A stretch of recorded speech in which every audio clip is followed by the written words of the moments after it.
So what we do is we actually help them start thinking about what kind of student do I want to be? How do I organize? How do I plan? How do I become a better student? How do I learn to study better, to develop better habits?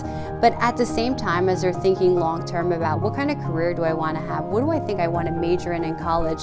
What we're going to have the teacher do that's leading this is she's actually going to invite community experts. The community experts are going to come in and talk about, how they came about, how they ended up in their career. So these are some of the opportunities we're going to have. We need to have students start thinking, what are my long-term plans?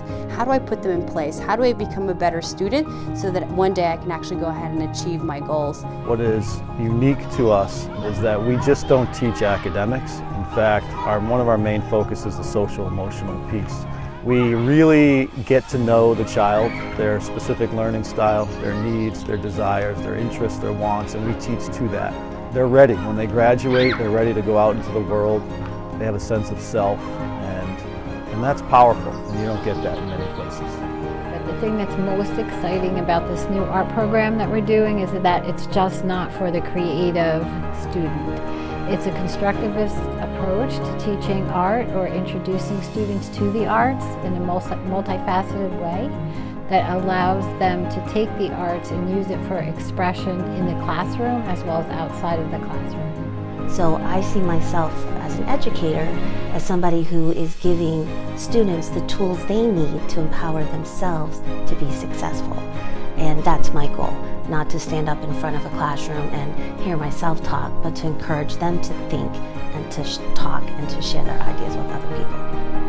Our sustainability program is just part of who we are, and the kids understand that. And recently I was in a class, a leadership class with another supervisor, and he was explaining how in other schools they have the flipped classroom model and how the students have to learn at home and then bring it back to school. I would explain to him that from a young age at our school, the students are never just given the answer. The students always have to find the answer, and we help guide them. So I was finding that the flipped classroom model was successful for many of our students here because they are so ingrained in learning, not just being taught, but learning. Our students have been given water and hoses and siphons, and they were supposed to move water from one place to another, and that was all the direction they had.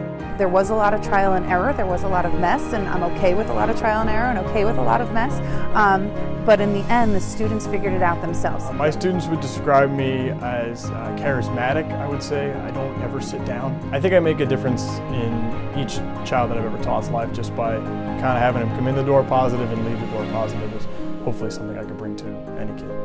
The decisions are about the kids. The financial decisions are about the kids. The choices that the teachers make on a day in, day out basis are about the kids. All of it. And I'm still shocked by it every day.